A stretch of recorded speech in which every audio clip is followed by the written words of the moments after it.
الحمد للہ رب العالمین، والصلاة والسلام علی سید الانبیاء والمرسلین، اما بعد۔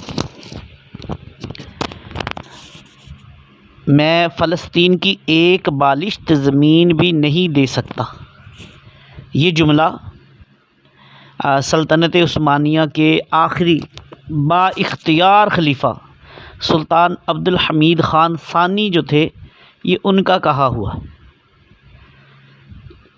آج 20 مئی ہے۔ آج سے تقریباً 120 سال پہلے 19 مئی 1901 کو یہ ہرزل اسرائیل کا نظریاتی بانی تھا، وہ سلطنت عثمانیہ کے آخری با اختیار خلیفہ سلطان عبد الحمید خان ثانی رحمۃ اللہ تعالی علیہ کے دربار میں یہ گزارش لے کر آ گیا کہ یہودیوں کو ہجرت کر کے فلسطین میں آباد ہونے کی اجازت دے دیجیے۔ اس وقت سلطنت عثمانیہ پر بھاری قرض بھی بہت زیادہ قرض تھا، اور ہرزل نے کروڑوں کا لالچ بھی دیا کہ اگر آپ یہودیوں کو فلسطین کا ایک ٹکڑا دے کر بسنے کی اجازت دے دیں تو ہم فوراً اتنی رقم دے دیں گے۔ اس نے بہت بڑی رقم بتائی تھی جس سے آپ اپنی سلطنت کا اچھا خاصا قرضہ چکا سکتے ہیں۔ اچھا، سلطان عبد الحمید خان رحمۃ اللہ تعالی علیہ یہ اپنی بے مثال ذہانت اور خداداد بصیرت کی بنیاد پر یہودیوں کی چالوں سے اچھی طرح واقف تھے۔ وہ سمجھ گئے تھے کہ یہودیوں کے لیے زمین کی خاطر یہ رشوت کی پیشکش کی جا رہی ہے۔ انہوں نے اس پیشکش کو واپس یہودیوں کے منہ پر مار دیا۔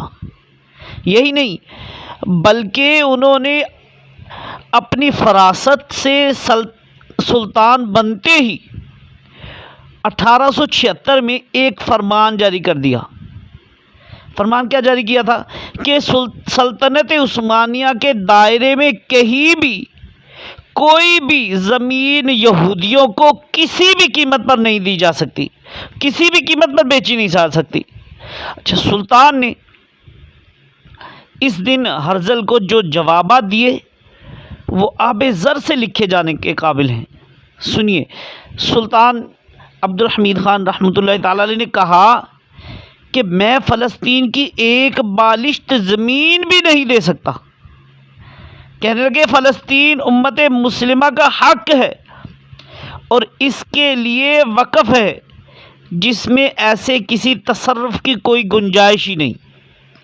کہنے لگے اگر ہم ایسے کسی فیصلے پر دستخط کر دیں گے تو یہ ہمارے دینی بھائیوں یعنی فلسطینیوں کی موت کے فرمان پر دستخط ہوگا۔ کہہ رہے ہیں فلسطین کوئی میرا ذاتی ملکیت نہیں ہے جو میں اسے تقسیم کر دوں۔ کہنے لگے یہ امت مسلمہ کی مملکت، یہ ان کی ملکیت ہے۔ ہماری قوم نے اس کے لیے جہاد کیا ہے اور اس سرزمین کو اپنے خون سے سیراب کیا ہے۔ ہمارے جیتے جی اس کی تقسیم ہرگز نہیں ہو سکتی۔ یہودی اپنی کروڑوں اربوں کی دولت اپنے پاس رکھے، آپ نے یہ جواب دیا ان کو۔ سلطان عبد الحمید خان رحمۃ اللہ تعالی علیہ نے جھڑک کر ہرزل کو بھگا دیا۔ اب ہرزل کو یقین ہو گیا کہ عبد الحمید کے سلطان رہتے ہوئے ہمارے منصوبے کبھی بھی کامیاب نہیں ہو سکتے، اس لیے اس کو پوری جماعت اور برطانوی یعنی کہ حکومت وغیرہ متعدد یورپی ممالک نے سلطان کو معزول کروانے کے لیے خطرناک سازشیں بنانا شروع کر دی اور طرح طرح سے کمزور کیا۔ ان کی مقبول اور ہر دل عزیز شبی کو داغدار بنا دیا، اور داغدار بنانے کے لیے ہزاروں کوششیں کی۔ بالآخر 1909 میں سلطان عبد الحمید خان رحمۃ اللہ تعالی علیہ کو معزول کروانے میں کامیاب ہو گئے، اور اس طرح قدیم مسلم خلافت یعنی سلطنت عثمانیہ کے خاتمے کا ایک اہم مرحلہ طے کرنے میں یہودی اور نصارہ یہ کامیاب ہو گئے۔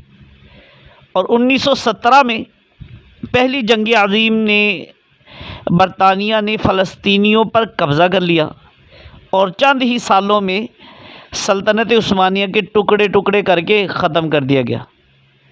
پھر دوسری جنگ عظیم کے بعد جب برطانیہ یعنی انگلینڈ نے فلسطین کو آزاد کیا، تو جس طرح برصغیر یہ پاک و ہند کو آزاد کرتے وقت دو ٹکڑے کیے تھے، اسی طرح فلسطین کو بھی دو ٹکڑے کر کے 1948 میں زبردستی اسرائیل نامی یہودی ملک اقوام متحدہ کے ذریعے بنوا دیا۔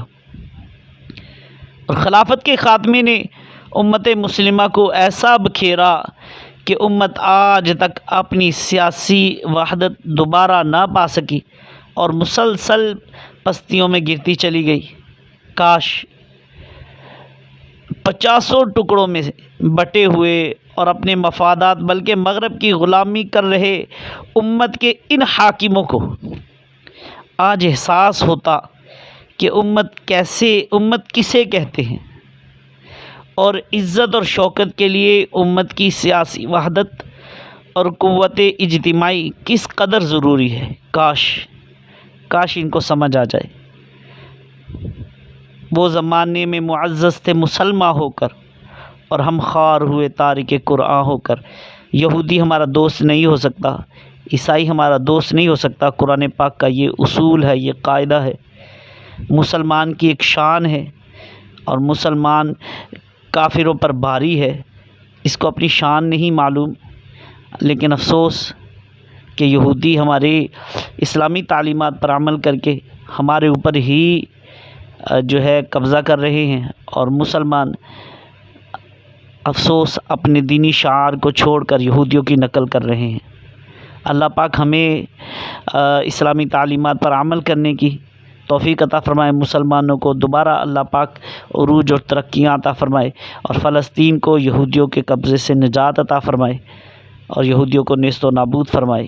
آمین بجاہ النبی الامین صلی اللہ علیہ وآلہ وسلم۔